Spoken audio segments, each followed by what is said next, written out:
ठीक है। तो अब इसके कॉन्स्टिट्यूशन डेवलपमेंट की इंट्रो के बाद अपन पहला जो मेजर स्टेप है, पहला जो डेवलपमेंट है वो सबसे पहले अपने रेगुलेटिंग एक्ट, ठीक है ना। कॉन्स्टिट्यूशन डेवलपमेंट में जो सबसे पहला एक्ट आता है दैट इज 1773 का रेगुलेटिंग एक्ट। तो पहले तो देखो इसकी डेट ध्यान रखनी है, क्या 1773, ठीक है ये। और है क्या, ये रेगुलेटिंग एक्ट है, ठीक है। इसमें ऐसा हिंदी में भी लिखते हैं तो भी ये लिखेंगे ये रेगुलेटिंग, ये रेगुलेटिंग, इंग्लिश में लिखेंगे तो REGU, मतलब इसका कोई ट्रांसलेशन नहीं है, इसे नियंत्रण अधिनियम अपन कर दें, ऐसा कुछ भी नहीं है।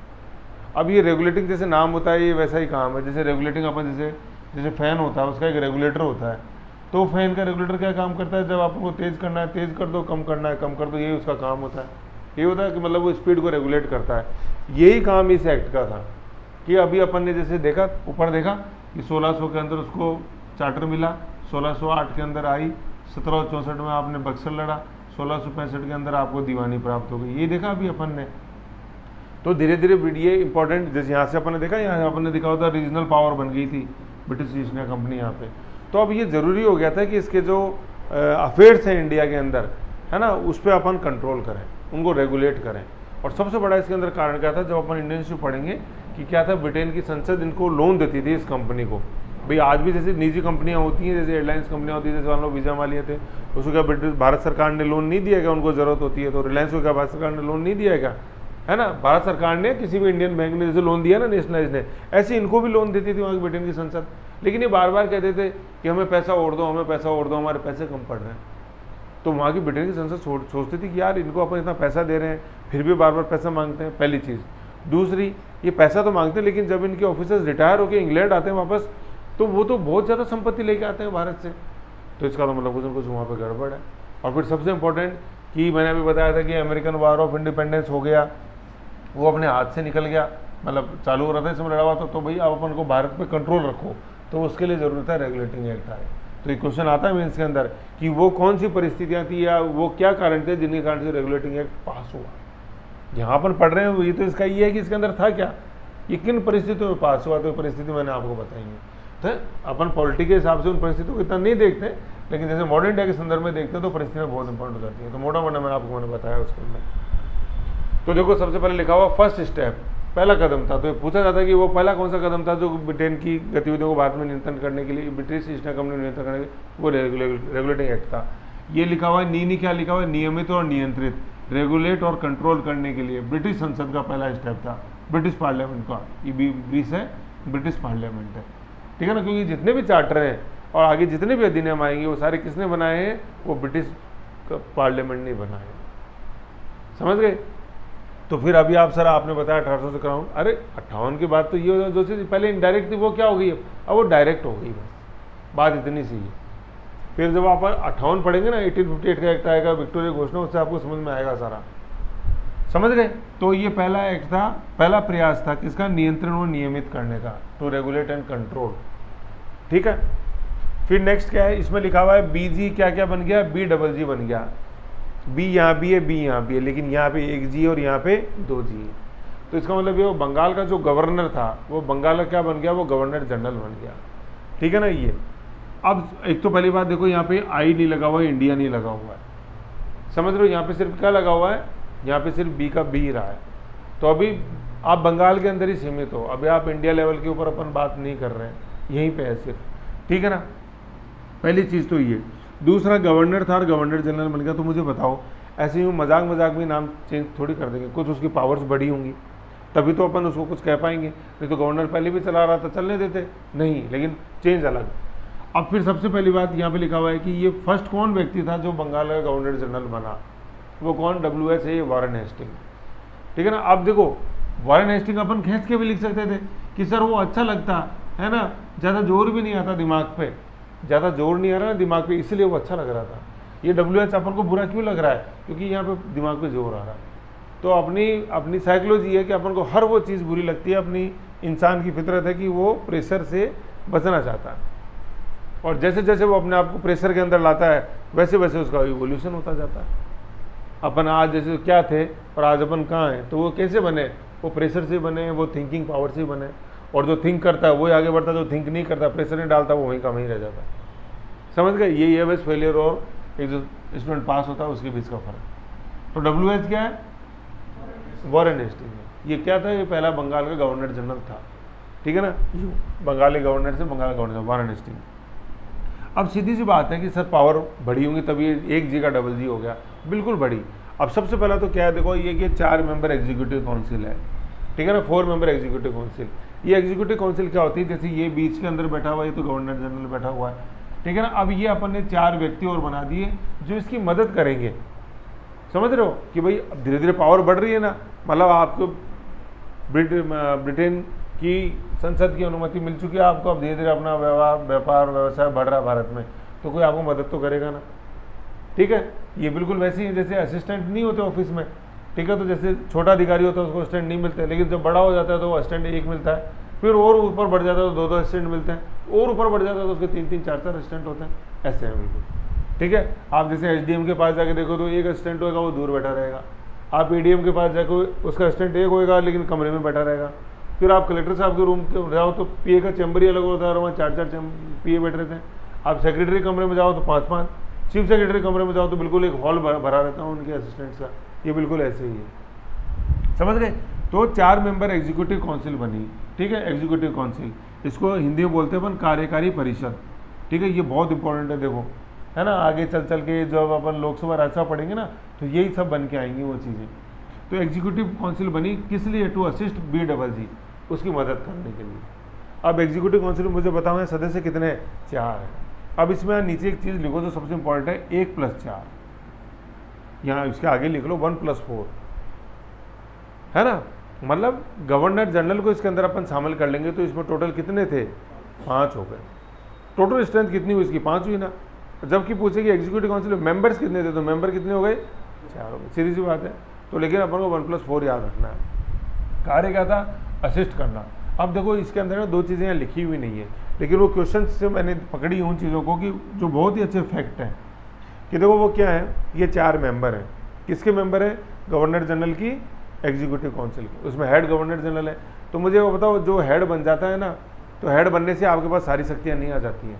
जैसे सारी शक्तियाँ कैसे कि इन 4 को अपॉइंट कौन करेगा, ठीक है, तो इनकी अपॉइंटमेंट की कोई शक्ति नहीं थी इसके पास। अपॉइंट कौन करता था? ब्रिटिश पार्लियामेंट अपॉइंट करती थी इनको, इन 4 मेंबर्स को, जो सबसे अच्छे क्वेश्चन मेरे को लगे। फिर दूसरा, इनका टेन्योर क्या हुआ करता था भाई कब तक रहेंगे 4, है ना। तो इन 4 का कोई फिक्स टेन्योर नहीं था, लेकिन जब तक ब्रिटिश पार्लियामेंट चाहती थी तब तक ये रह सकते थे। और कहने का मतलब इनके ऊपर कोई भी कंट्रोल नहीं था, इनके टेन्योर पे कोई भी कंट्रोल नहीं था। किसका? बंगाल के गवर्नर जनरल का। मतलब जैसे अपन पढ़ते हैं ना कि गवर्नर का टेन्योर कितना होता है, till the pleasure of president, कि प्रेसिडेंट राष्ट्रपति के प्रसाद पर्यंत काम करता है गवर्नर, पढ़ते हैं अपन, ऐसा यहाँ नहीं था, है ना। तो ये बंगाल का जो गवर्नर जनरल था उसके प्लेजर के ऊपर डिपेंड नहीं करता था। ये नॉट इक्वल टू मैंने यहाँ ये लगाया, ये दोनों बहुत अच्छे फैक्ट्स हैं। अपॉइंट करती थी ब्रिटिश संसद, टेन्योर डिसाइड करती थी ब्रिटिश, टेन्योर कोई फिक्स नहीं था। जैसे अपन पढ़ते हैं कि भाई सुप्रीम कोर्ट के जैसे 65, हाई कोर्ट 62, ऐसा कुछ भी नहीं था उसके अंदर, ठीक है ना, कोई टर्म नहीं था। लेकिन ब्रिटिश संसद की इच्छा पर डिपेंड था सारा। मतलब यूँ समझ लो कि ब्रिटिश संसद की जो प्लेजर था, उसका जो प्रसाद प्रिय था, तब तक वो रहते थे, ना कि गवर्नर जनरल के प्रसाद प्रिय। समझ गए? ये दोनों इंपॉर्टेंट अच्छी चीज़ें हैं। 2 चीज़ हो गई। अब देखो, आपको देखा ना कि गवर्नर जनरल नाम का ही नहीं है, काम का भी है। उसको एक एग्जीक्यूटिव काउंसिल दिए गए, उसको एक मतलब एक तरह से 4 PA दिए गए कि तुम आप काम करो। तो पावर बढ़ी तभी तो वो देंगे, ऐसे नहीं तो क्यों देंगे, ये चीज़ है। फिर देखो आगे और देखो क्या है कि अपन जैसे देख रहे हैं, ये लिखा हुआ है जी गवर्नर, किसके? बॉम्बे के और मद्रास के, ठीक है ना। एक्चुअली क्या है, जैसे अपन जैसे पढ़ेंगे अभी, जैसे मैंने आपको बताया कि ये जैसे अपना भारत, ठीक है, तो इसके अंदर क्या था, 2 चीज़ें काम करती थी। एक तो चीज़ थी प्रेसिडेंसी, जी ब्रिटिश इंडिया की बात कर रहे हैं, पर एक तो थी प्रेसिडेंसी, एक थी प्रोविंसेस, ठीक है ना। प्रेसिडेंसी को वही प्रेसिडेंसी बोलते थे और प्रोविंसेस को प्रांत बोलते थे, ठीक है। तो ये जो बड़े प्रांत थे, जो बड़े 3 ब्रिटिश प्रांत थे, 3 बड़े ब्रिटिश प्रांत, उनको अपन प्रेसिडेंसी बोला करते थे। और ये 3 प्रेसिडेंसी कौन सी थी? एक तो ये कलकत्ता इधर अपन देख रहे हैं, ये एक बॉम्बे और एक ये मद्रास, ये 3 प्रेसिडेंसी हुआ करते थे। तो ये प्रांत ही है ना। ब्रिटिश इंडिया के अंदर अपन जैसे पढ़ेंगे टोटल 11 प्रांत जैसे हुए हैं, तो इन 11 में से 3 ये बड़े थे, तो इनको प्रेसिडेंसी प्रांत बोलते थे, या केवल प्रेसिडेंसी भी बोल देते थे। प्रोविंसेस मतलब प्रेसिडेंसीज और प्रोविंसेस। बाकी जो 8 बजे से बच गए, वो सारे क्या थे, वो प्रांत थे, है ना। अब इसके अंदर देखो तीसरी चीज और है, ये तो अपन ने बात करी ब्रिटिश इंडिया की। एक इस इंडिया का एक दूसरा पार्ट और हुआ करता था जिसको अपन बोलते थे रियासतें, जहाँ पे राजा हुआ करते थे, राजा, रियासत, ठीक है, राजा रियासत, और इसको अपन इंग्लिश में बोलते थे प्रिंसेस, ठीक है। प्रिंस होता ही है राजकुमार, ठीक है ना, ये प्रिंसेस है। राजे रजवाड़े जो होते हैं, जैसे राजपुताना हुआ अपने यहाँ, ठीक है, यहाँ मैसूर हुआ, इधर ये पटियाला था, ये ऊपर कश्मीर था, हाँ नहीं प्रिंस प्रिंस प्रिंसेस, ठीक है ना, रजवाड़े। प्रोविंस क्या होते थे, प्रोविंस वर्ड ये यहाँ लगा हुआ, ये प्रोविंस है ना, ब्रिटिश प्रांत। तो हमेशा बोलते थे ब्रिटिश प्रांत, ब्रिटिश प्रांत। जैसे 1935 में चुनाव आएंगे तो अपन बोलेंगे कि 11 प्रांतों में से कांग्रेस ने इतने प्रांतों में सरकार बनाई, ऐसे। इन 11 में जो 3 बड़े थे उनको अपन प्रेसिडेंसी बोलते थे, ठीक है। तो प्रेसिडेंसी हो गई, प्रांत हो गए, समझ गए। अब ये 11 में से सिर्फ जो बंगाल का जो था ना, उसी को अपन बोलते थे गवर्नर जनरल। यहाँ जो और अन्य प्रांत बोल रहे हैं, प्रेसिडेंसीज बोल दो, उनके अंदर सिर्फ हुआ करता था गवर्नर। तो अपन बोलेंगे बंगाल का क्या, गवर्नर जनरल, बॉम्बे का क्या, गवर्नर, मद्रास का क्या, गवर्नर। तो ये बंगाल का जो गवर्नर जनरल था, इसके अधीन आ गए दोनों, कौन, बॉम्बे और मद्रास के गवर्नर, रेगुलेटिंग एक्ट से। तो मैंने बताया ना, सिर्फ एक जी को डबल करने से जी नहीं हो जाएगा, वो डबल, उसकी पावर बढ़ गई। देखो पहले ये तीनों इंडिपेंडेंट थे, लेकिन अब चूंकि देखो सबसे इंपॉर्टेंट यही था ना, मैंने बता रहा हूँ, ये फ्रांस फेल हो गए, ये पुर्तगाली फेल हो गए, हमारे पास कलकत्ता है। तो जिसके पास कलकत्ता है वो सुप्रीम, तो इंग्लिश सुप्रीम, और इंग्लिश का यहाँ का जो गवर्नर होएगा उसको हमने गवर्नर जनरल बोल दिया, और बंगाल और बंगाली गवर्नर जनरल के अधीन होंगे बॉम्बे का गवर्नर और मद्रास का गवर्नर, समझ गए। अब तो काम बढ़ रहा है ना, इसीलिए तो तुमको एग्जीक्यूटिव काउंसिल दी है कि तुमको अब बॉम्बे पे भी नजर रखनी है और मद्रास पे भी नजर रखनी है, तभी तो पीए दिए तुमको, ऐसे। फिर क्या है, ऐसी क्या है, सुप्रीम कोर्ट। सुप्रीम कोर्ट की स्थापना हुई कहाँ, कलकत्ता में। पहली बात तो हुई थी किस एक्ट के तहत, इस रेगुलेटिंग एक्ट के तहत, लेकिन वो ईयर कौन सा था जब हुई, तो 1774 के अंदर हुई, ठीक है ना भाई। 73 के अंदर अपन ने घोषणा कर दी, और फिर ये हो गई सुप्रीम कोर्ट कलकत्ता के अंदर। ये वो इंडियन सुप्रीम कोर्ट नहीं है अपना, आप जो अपन वर्तमान में देखते हैं, ठीक है ना, वो तो जो 1935 के अधिनियम में आएगा वो कन्वर्ट हुआ था, ये अलग है। और इसकी टोटल स्ट्रेंथ क्या थी, इसकी थी 1+3। जैसे अभी अपन ने यहाँ ऊपर स्ट्रेंथ क्या पड़ी थी, मैंने लिखाया था, क्या था वो, 1+4, और यहाँ की थी 1+, ये याद रखना है, ये बहुत इंपॉर्टेंट है, ठीक है ना। ये क्वेश्चन आ रहे हैं वैसे, देखो पहले वाले क्वेश्चन और अब वाले क्वेश्चनों में क्या है, मैटर वही है, मैटर पहले भी यही था। आज की 20 साल पहले किसी ने हिस्ट्री पढ़ाई है, पढ़ी तो यही पढ़ाया है, आज भी यही पढ़ रहे हैं, और आगे 10 साल बाद भी अपने इंडियन हिस्ट्री पढ़ेंगे, रेगुलेटिंग पढ़ेंगे, तो यही मैटर है। लेकिन जिस तरह से क्वेश्चन एग्जामिनर पूछ रहा है ना, वो अलग हो गया। अब उसमें क्या आ रहा है कि सुप्रीम कोर्ट की स्थापना करी, बिल्कुल ठीक है, लेकिन उसकी स्ट्रेंथ, मतलब उसका जो स्ट्रक्चर था वो था 1+4। अब स्टूडेंट देखता है 1+4, तो उसके दिमाग में तो रहता है 1+4, लेकिन वो एग्जीक्यूटिव काउंसिल का था यार, वो governor general in executive council को बोलेंगे पर 1+4, सुप्रीम कोर्ट को तो क्या बोलेंगे 1+3। ये ब्यूटी है वैसे सिस्टम की क्वेश्चन की, ठीक है ना। और इसमें जो पहले ये जो थे गवर्नर, इसके सुप्रीम कोर्ट के चीफ जस्टिस, वो एलिजा एम्पे थे, इसको एलिजा एम्पे, ये लिख लो आप, एलिजा एम्पे। अभी अपने क्वीन एलिजाबेथ फर्स्ट पढ़ी थी, वो भी एलिजाबेथ, और ये भी एलिजा, एलिजा एलिजा याद रहेगा, एलिजा एम्पे, ऐसे, ठीक है ना। फिर देखो अगला जो 5th बिंदु लिखा हुआ है, ये क्रॉस करके लिखा हुआ है। क्रॉस का मतलब क्या होगा, आपको अनुमति नहीं है क्या करने की, एक तो निजी व्यापार करने की, आप पर्सनल ट्रेड नहीं करोगे। पर्सनल ट्रेड का मतलब क्या, जैसे आज मान लो मैं कंपनी का अधिकारी हूँ फॉर एग्जांपल, ठीक है, तो मेरे को ये परमिशन दी हो कि वहाँ से रेवेन्यू कलेक्ट करोगे और भेजोगे। मेरे को ये परमिशन नहीं दी हुई है कि रेवेन्यू कलेक्ट करके तुम थोड़ा सा हिस्सा रख लो, उससे मैं मेरे लिए कोई सामान खरीद लूँ, या छोटा सा एक भूमि का टुकड़ा इंडिया के अंदर खरीद लूँ, ठीक है ना, या मैं पर्सनल कोई, जैसे मान लो कोई नेकलेस खरीद लूँ और उसको मैं मेरी निजी संपत्ति मान के मैं फिर इंग्लैंड ले जाऊँ, मेरे मम्मी पापा के लिए मैं सामान खरीद लूँ, मुझे पता है कि यार 3 साल बाद मैं रिटायर होऊंगा, तो जो रेवेन्यू आ रहा है उसमें से कुछ रख लूँ, और इंग्लैंड जा रहे हैं तो ऐसा करते हैं मम्मी पापा के लिए कोई अपन इंडियन टेक्सटाइल खरीद के ले चलते हैं। नो, क्या किस तरीके से, निजी संपत्ति, निजी व्यापार नहीं करोगे कुछ भी, क्योंकि ये होने लग गया था, ठीक है। किसी तरह ये वो क्या है, किसी भी तरह का उपहार नहीं लोगे आप किसान से, ऐसे जाके नहीं, किसी भी तरह की रिश्वत नहीं लोगे आप, ये वो है।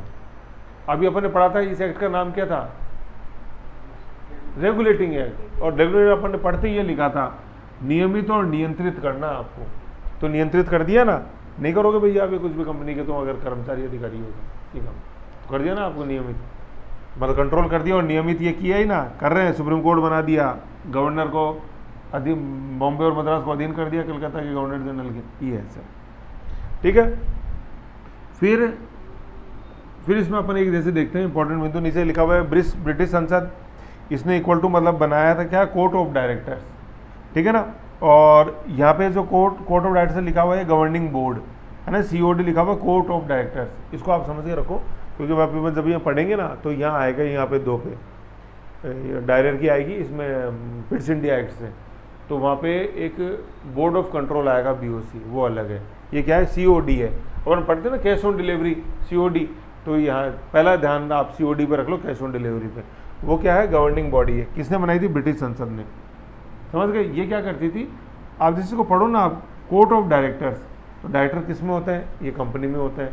उन डायरेक्टर्स का काम क्या होता है, कंपनी क्या काम करेगी, कितना रेवेन्यू पा रही है, कैसे काम करेगी, वही तो करते सारे डायरेक्टर। तो कोर्ट ऑफ डायरेक्टर्स था जो कंपनी के पूरे जो एक सिस्टम था उसको गवर्न करता था। लेकिन सबसे ऊपर बैठा कौन है, ऊपर तो ब्रिटेन की संसद बैठी सबसे ऊपर, वही तो करेगी। चार्टर किसने दिया, अभी 1600 में अपन ने पढ़ा, क्यों एलिजाबेथ फर्स्ट ने दिया, खत्म, वो संसद का ही पार्ट था, समझ गए। तो देखो इसमें क्या लिखा हुआ है, ये क्या है, ये लिखा हुआ कंपनी पर नियंत्रण रखेंगे, किसे, राजनीतिक, ठीक है ना, ये नागरिक मतलब पॉलिटिकल, सिविल, और ये सैन्य, ये सारे कंपनी की जो भी गतिविधियां होंगी उनके ऊपर इनका कंट्रोल रहेगा, राजनीतिक, नागरिक और सैन्य, समझ गए। अभी जैसे आप देख रहे हो ना, कि जैसे आप देखोगे कि है ना, इसमें रेवेन्यू कहीं नहीं लिखा हुआ है कि रेवेन्यू, भाई सबसे इंपॉर्टेंट तो रेवेन्यू ही था, तो रेवेन्यू इनमें मिक्स हो गई थी कि पॉलिटिकल में ही, उस रेवेन्यू को अलग निकालने के लिए अपन, जैसे आप राइट हैंड में पढ़ो, पिट्स इंडिया एक्ट लिखा हुआ, देखो आप साइड में देखो एक बार, राइट साइड में देखो, इधर माइक्रो में लिखा हुआ ना पिट्स इंडिया में, डायरेक्टर की ऊपर लिखा हुआ है COD, तो पहले था, उसके नीचे BOC और हो गया बोर्ड ऑफ कंट्रोल, ऐसे, तो ये वहाँ निकल के आएगा रेवेन्यू अलग से समझ गए, ये चीज़ है। तो अभी तो पहले क्या है, पहले COD है, कैश ऑन डिलीवरी, मतलब कोर्ट ऑफ डायरेक्टर्स, जो कंपनी के पॉलिटिकल, सिविल और मिलिट्री जो अफेयर्स थे उनके ऊपर कंट्रोल करता था, समझ गए। यहाँ पे बोर्ड ऑफ कंट्रोल नहीं है, board of control Pitt's India act से आएगा BOC, ये COD है, BOC बाद में आएगा, ठीक है, ये है। तो ये था देखो अपना रेगुलेटिंग एक्ट। अब इसमें 2-3 चीज़ें मैं आपको और बता देता हूँ, जो मतलब जैसे अभी अपन ने इसकी देखी थी, इसकी यहाँ पे देखी थी ना, मेंबर्स की, कि अपॉइंट गवर्नर जनरल नहीं करेगा, संसद करेगी, टेन्योर डिसाइड करेगी संसद, मतलब प्लेजर पे था।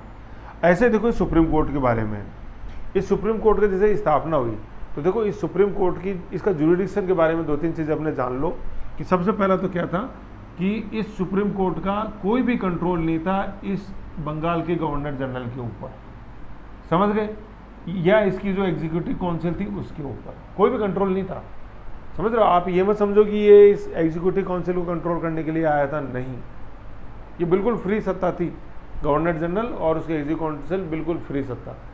फिर सर इसको क्यों लाए अपन सुप्रीम कोर्ट की, क्या जरूरत पड़ गई थी, इस सुप्रीम कोर्ट की जरूरत पड़ गई थी, या इसका जो मेन काम था, वो जो बंगाल के जो सिविलियंस थे ना, जिनको अपन इंडियंस बोलते थे, उनके जो रोज रोज के कचहरी, कोर्ट कचहरी होती रहती थी, उनके लिए था। भाई आप समझो, पहले ये मुगल प्रांत था बंगाल, ठीक है, तो उसमें किसी भी तरह का न्याय होता था तो जो मुगल, जो उस समय चाहे मनसबदार बोलो, जागीरदार बोलो, चाहे मुगल बादशाह बोल दो, तो उधर ना बंगाल मुगल के अंदर जैसे अपन देखते हैं कि मुर्शिद कुली खान बंगाल के नवाब हुए हैं, तो वो सब कोर्ट मतलब डिसीजन दिया करते थे और फैसले होते थे।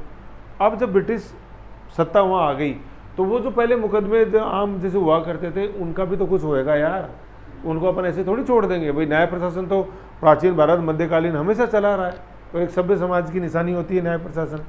भाई पुलिस प्रशासन अपनी जगह है, मिलिट्री प्रशासन अपनी जगह है, कोर्ट अपनी जगह है, आज की तारीख में भी देख लो, है कि नहीं है। तो ये कोर्ट जरूरी थे, सिविलियन पॉपुलेशन के जो दैनिक जो इशू होते थे, जिनको अपन जैसे बोलते थे, जो मनुस्मृति से कंट्रोल होते थे, उस समय सूत्र साहित्य था, धर्म साहित्य था, उन सब का कोडिफिकेशन हुआ था, और वो फिर सिविलियन पॉपुलेशन को न्याय देता था। कौन?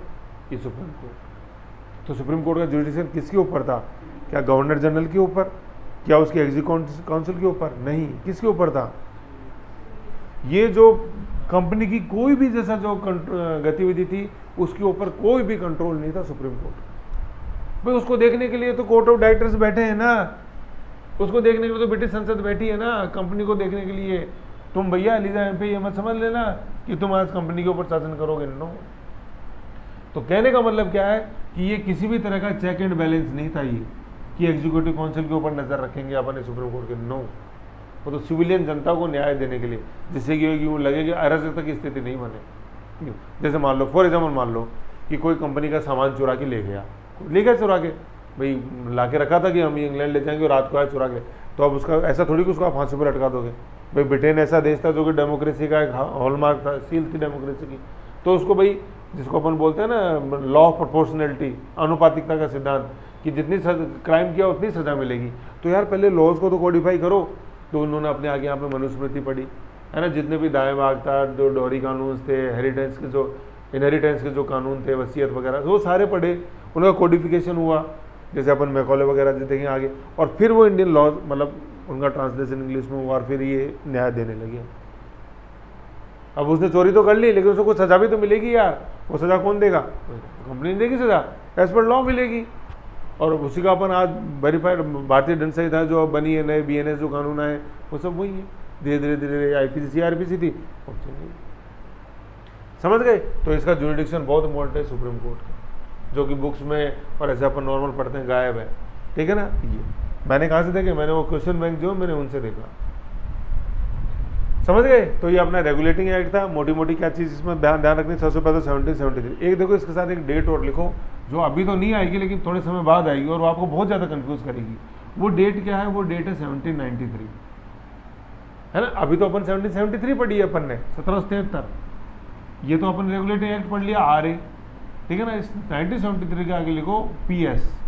ये PS क्या? ये है परमानेंट सेटलमेंट। अब देखो इसमें कन्फ्यूजन क्यों होता है, मैं आपको बताऊँ।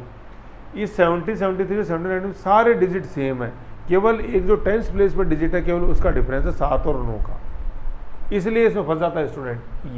यही तो फर्क है, देखो और क्या, 20 साल का अंतर है वैसे तो देखें तो अपन, लेकिन क्या वो जल्दबाजी में पढ़ते तो ये हो जाता है बस खत्म, समझ गए। तो ये परमानेंट सेटलमेंट है, तो कॉर्नवालिस जिसको अपन स्थायी बंदोबस्त बोलते हैं ना, ये वो स्थायी बंदोबस्त कॉर्नवालिस का है, ये कॉर्नवालिस, ये स्थायी बंदोबस्त। तो वो तो अपन पॉलिटी के अंदर नहीं पढ़ते हैं, उसको अपन पढ़ते अलग है, लेकिन ये इसका एग्जामिनर की पसंद है। क्यों? क्योंकि इस डिजिट्स के अंदर स्टूडेंट फंस जाता है। अब उसमें बिड़ते लिखा रहता है कि 17 यूँ लगा रेगुलेटिंग एक्ट पारित किया गया 1793। अब स्टूडेंट का रेगुलेटिंग एक्ट पढ़ते ही उसके ये बिल्कुल ये दिमाग के अंदर ही खुल जाती है ये डेट है ऑटोमेटिक। अब क्या उसको जल्दबाजी में पढ़ता है ना, तो उसने क्या ये अपन क्या ज़रा शुरू का ही देखते हैं या लास्ट का ही जैसे देखते हैं, तो शुरू का और लास्ट का सेम है, बीच के अंदर वो रह जाता है। और वो पहले एक वो जैसे वो बोलते हैं ना अपन हनी ट्रैप, पहले वो फेंकता है, वो 3 लाइन तो उस हनी ट्रैप की लिखेगा। क्या लिखेगा? कि भारत में ब्रिटिश इंडिया कंपनी आई, उसका वो ब्रिटिश संसद कंट्रोल कर सके, इसलिए रेगुलेटिंग एक्ट पास किया गया, जो कि बहुत ही ऐतिहासिक कदम था, और ये कदम उठाया गया 1793 के अंदर। तो क्या होता है स्टूडेंट तब तक वो लच्छेदार भाषा में फंस जाता है, और फिर वो तो भाई वहाँ पे जो था इम्पोर्टेंट जो घुमाव था, उस घुमाव पर उसका एक्सीडेंट हो जाता है। बस यही आजकल की ब्यूटी है। जैसे आप देखो ना तो क्वेश्चन लेंदी आने लगे हैं, उसमें 4 लाइन पढ़नी पड़ती है स्टूडेंट को, और उसमें बस वो पढ़ने में उसको घुसा देता है, थोड़ी सी भाषा क्लियर कर देता है, तो स्टूडेंट वैसे ही फिर सिर पकड़ लेता है, अरे यार रेगुलेटिंग पढ़ा था लेकिन नहीं पता नहीं तो क्या पूछ लिया इसने। फिर वो अगर समय कम होता है तो 4 लाइनों को देख के घबरा जाता है, अरे यार इसको पढ़ूंगा, मार्क भी करना, अरे ये और वो, ऐसे समझ गए। तो इन छोटी छोटी चीज़ों का ध्यान रखना है। तो यहाँ इस डेट में अपन को फंसना नहीं है, इसको अलग रखो। और हालांकि देखो कोई लिंक नहीं है स्थायी बंदोबस्त और रेगुलेटिंग एक्ट का, कोई लिंक नहीं है दूर दूर तक ही, बस ये एक वो ट्रैप है जहाँ स्टूडेंट फंसता है, तो इसलिए मैंने बताया आपको, ठीक है।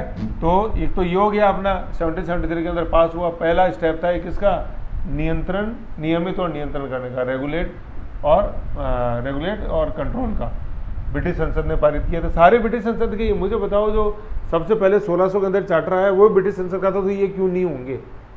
हर चीज़ ब्रिटिश संसद ने करी है, ठीक है ना। अब देखो मैं बार बार बोल रहा हूँ ब्रिटिश संसद ने करी, तो ब्रिटिश संसद जब अपने खुद के अफेयर्स को कंट्रोल करती थी तो इंडिया को क्यों नहीं कंट्रोल करेगी? तभी तो देखो हमने सुप्रीम कोर्ट बना दिया तुम्हारे लिए ऐसे। तो ब्रिटिशर्स क्या, इंडियंस और ब्रिटिशर्स में उस समय के इंडियंस और ब्रिटिशर्स में सबसे इंपॉर्टेंट जो बात थी ना, ब्रिटिशर्स किसकी कीमत जानते थे? ब्रिटिशर्स पेन की कीमत जानते थे, और उस समय जो इंडियंस थे वो तलवार की कीमत जानते थे, कि आने दो मैं इसको काट दूंगा। अरे कहाँ से काट देगा, पहले तो कानून पढ़ ले, कानून क्या बोलता है, ऐसे। तो ब्रिटिशर्स को पेन की कीमत पता थी कि अगर अपन ने कोई एग्रीमेंट कोई कर दिया पेज पे कुछ लिख दिया, किसी राजा से कुछ लिखवा लिया, कुछ दस्तक या अपन ऐसे चार्टर कर लिए, तो वक़्त इस कागज़ की है, जो इंडियंस को बहुत लेट समझ में आई कागज़ की वक़्त। ठीक है ना, ये फर्स्ट स्टेप था। और इसमें सबसे पहला, अब ये देखो ये 6वां बिंदु है ना, ये अपन को बिल्कुल ऐसे माइक्रो के रूप में याद रहने चाहिए। कोई आपसे पूछे रेगुलेटेड क्या, तो फट गोली घट आप ये 6 के 6 यूँ बोल दो। अब इसमें देखो ऐसा नहीं है कि इसको रटो अपने, है ना, इसका देखो एक सिस्टमेटिक, एक वैज्ञानिक तरीका है इनका कि क्या, कि देखो सबसे पहले ब्रिटेनिया था, तो ब्रिटेनिया था तो सबसे इंपॉर्टेंट कलकत्ता, कलकत्ता के अंदर जो उस समय वो करता था गवर्नर, तो सबसे पहले बात उसकी करेंगे। इसके आगे जितने भी अधिनियम है ना 1947 तक यही सीक्वेंस चलेगा। सबसे पहले बात गवर्नर की होएगी, फिर उसकी एग्जीक्यूटिव काउंसिल की होएगी, फिर अपन जैसे बात करेंगे सुप्रीम कोर्ट की, धीरे धीरे क्या हुआ, या अन्य प्रांतों के अंदर एडमिनिस्ट्रेशन, अन्य जो प्रांत है ना बंगाल को छोड़ के, बंगाल, बॉम्बे, 3 तो प्रेसिडेंसी, और प्रेसिडेंसीज में क्या हो रहा है, या और जो 8 प्रांत हैं उनमें क्या हो रहा था, वो सब चलेगा। ठीक है, तो हमेशा बात होगी किसकी, सर्वोच्च सत्ता की। सर्वोच्च सत्ता कौन, वो गवर्नर, कहाँ का, कलकत्ता का। तो उसको अपन ने उसको क्या कर दिया, अपन ने बंगाल का गवर्नर जनरल बना दिया। अब सीधी सी बात है, डबल जी लगे तो कुछ इसकी ताकत ही बढ़ेगी, ताकत बढ़ेगी तो काम बढ़ेगा, काम बढ़ेगा तो मदद के लिए अपन ने क्या कर दिया, क्या बना दी, एक एग्जीक्यूटिव काउंसिल बना दी। अब एग्जीक्यूटिव काउंसिल में तो इसका कोई स्ट्रक्चर भी होगा, बिल्कुल साहब है स्ट्रक्चर, तो वो क्या था, वो 1+4 था। समझ गए। अब आप थोड़ी सी एक चीज़ और समझो कि 1+4 है, तो मान लो मैं आपको 4 PA दे दूँ और मैं बोलूँ कि इनके तालमेल से आपको काम करना, तो यहाँ आप सोचोगे कि सर जैसे 2-2 एक तरफ हो गए तो मैं डिसीजन नहीं ले पाया, 3 एक तरफ हो गए, एक मेरे कहने से एक ने इधर वोट दिया तो मैं डिसीजन नहीं ले पाया, तो कुछ गड़बड़ हो रही है सर। या तो इसको 3 करो या इसको 5 करो, जिससे कि मेरा कुछ बने। तो वो बात सारे आगे होंगी ये चीज़ें, इसमें जो भी कमियाँ थी वो सारे पिट्स इंडिया दूर करेगा। ठीक है ना, लेकिन यहाँ अभी समझो इसमें कमियाँ क्या रह गई। दूसरा क्या रह गई कि इस जो गवर्नर था इसको वोट देने का पावर इसको भी था, लेकिन ये सिर्फ टाई वोट दे सकता था या डिसाइसिव वोट दे सकता था। टाई कैसे कि इन 4 में से 2 ने तो दे दिए यस, जैसे मान लो एक को डिसीजन यूँ लेना है कि यार जो बॉम्बे परिषद है ना तो मराठाओं के अंदर ज़्यादा इंटरफेयर कर रही है। अभी मराठा वार होंगे, अभी तो हुए ही नहीं है, 1801 1803 1799 साल हो गए। तो बॉम्बे जो काउंसिल है ना, बॉम्बे गवर्नर, ये मराठाओं में ज़्यादा इंटरफेयर कर रहा है, तो इसको रोकना है अपन को, इसको परमिशन नहीं देनी मराठाओं से वार करने की।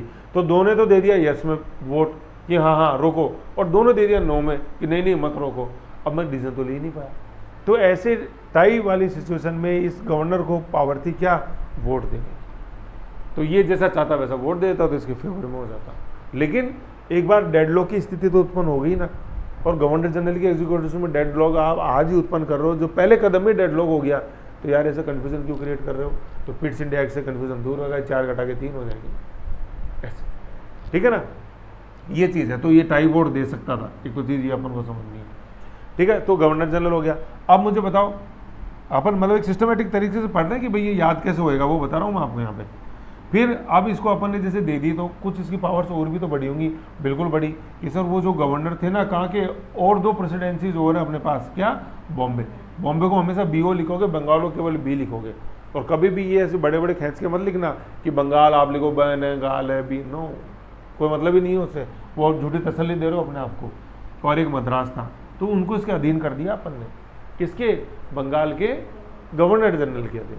फिर ये तो हो गया, चलो ठीक है सर, सिविलियन की भी तो बात करेंगे अपन, तो बिल्कुल सर। अब उसके लिए अपन ने सुप्रीम कोर्ट बनाया जो कि सिविलियंस के ऊपर ध्यान देगा।